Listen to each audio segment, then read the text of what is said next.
Well, it was undoubtedly quite a surprise. And we realize that we are facing some very serious problems.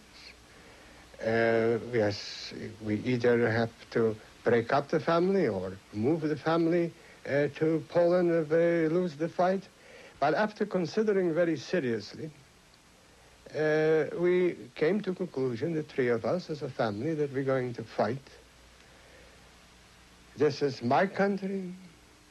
I'm a citizen of this country, and I'm going to fight for that citizenship. Citizenship, all the French sailors on board the French liner Liberté wanted, was shore leave, without having to prove they were politically pure enough to walk the streets of New York. It was no secret the Liberté was due to dock in New York right before Christmas, which happened to be when the McCarran-Walter Act became law. Among the ship's passengers was U.S. Immigration Inspector Leonard Martin. He was not on vacation.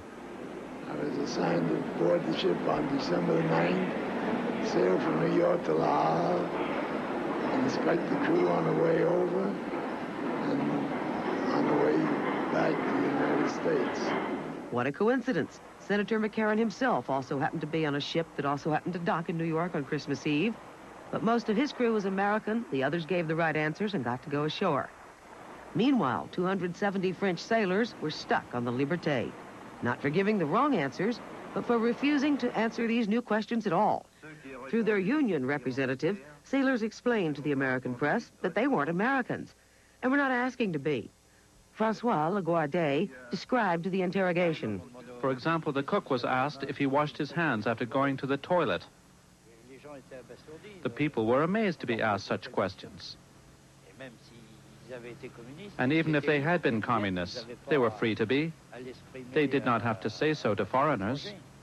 I felt that I had done about as much as I could to advise them to answer the questions. If they chose not to, I had no alternative but to detain them on board. It was December 24th. And at midnight we expressed ourselves. We sang the Marseillaise.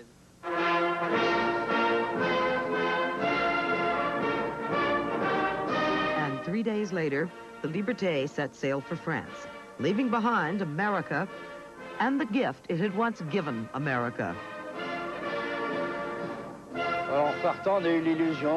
On the way back, we had the illusion that the Statue of Liberty had a policeman's hat on its head and a stick in its hand, which represented, if you wish, the image of what we had just suffered during our stay in New York. Didn't anything nice happen that winter? Weren't people having fun? Well, yes, as a matter of fact, they were.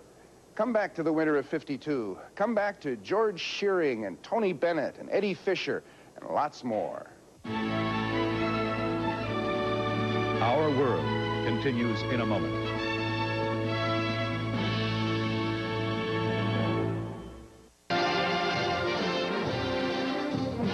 Welcome back to the winter of 1952. That great classic Singin' in the Rain had come out earlier in the year and was still boffo at the box office.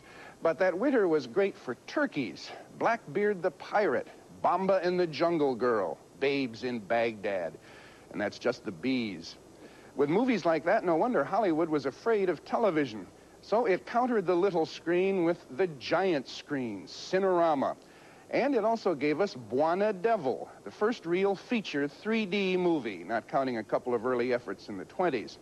Buona Devil gave you a headache unless you watched it with special glasses on, and maybe even if you did.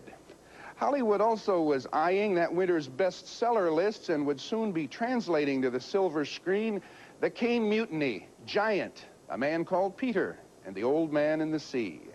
And the way we went about our music had to do with the way we went about our lives, divided according to race, region, and rhythm. Passing, maybe nodding, but not really listening or speaking to or learning from each other. That would change, at least in our music, but it would take time. Still, if you listened hard in the winter of '52, you'd swear you heard whispering. You belong to me. Pop radio sounded white. However, Hal Jackson was a disc jockey who spoke and understood several musical languages.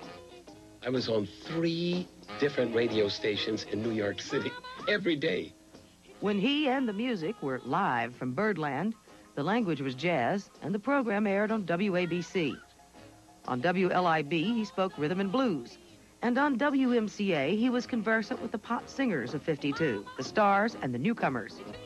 Speaking of the 52 and the new people on the scene, would you believe Tony Bennett?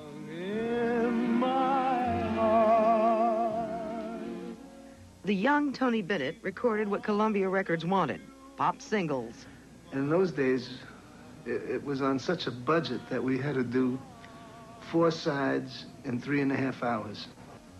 And those songs, it's quite a lesson, actually, because those songs actually became everlasting songs. Because of you, the sun will shine. The moon, the stars will say that you are mine. Forever and never to part. In those days, if you were a popular artist, you were not allowed to do an album. That was only reserved for classical musicians.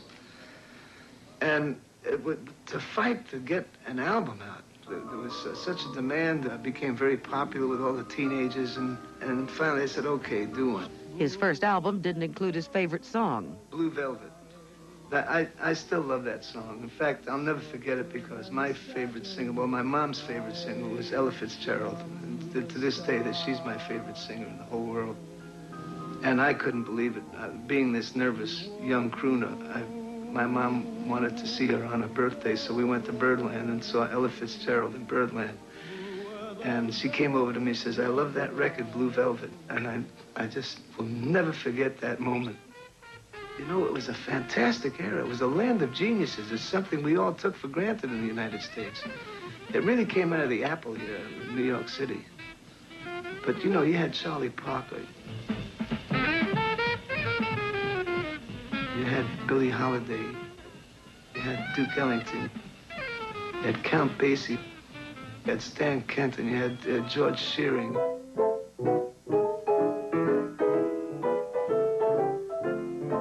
George Shearing composed this classic in 10 minutes. 10 minutes to write, and of course 35 years in the business. Lullaby of Birdland, whisper low, kiss me sweet, then we'll go flying high in Birdland, high in the sky up above, all because we're in love. The Latin influence in jazz was at its peak that winter. It was really rampant because then we had, you know, Machito and Charlie Parker, and there was a great mixture of Latin and jazz. The influence of one would come into the other. It was not a way out thing to have a Sarah Vaughan and maybe a Dizzy Gillespie at Birdland and have Machito and Tito Puente on the same lineup. When Dizzy and Machito got together, there was a lot of interplay between jazz and Afro-Cuban music that certainly affected our R&B things. When the co-founder of Atlantic Records, Ahmet Ertegun, talks about R&B, he means, of course, rhythm and blues, race music. This, in 1952, was considered underground music. It was hip. It wasn't known to most people. It was only known to those who really dug it, who really understood it, who felt it, who loved it, who were discovering black art for the first time. And that's how rock and roll was born. This guy had such a feel for rhythm and blues, and I'm telling you, not only did he write many of the hits, like, you know, he was a part of it. Ruth Brown's Mommy, He Treats Your Daughter Mean, The Clovers. The way they rock and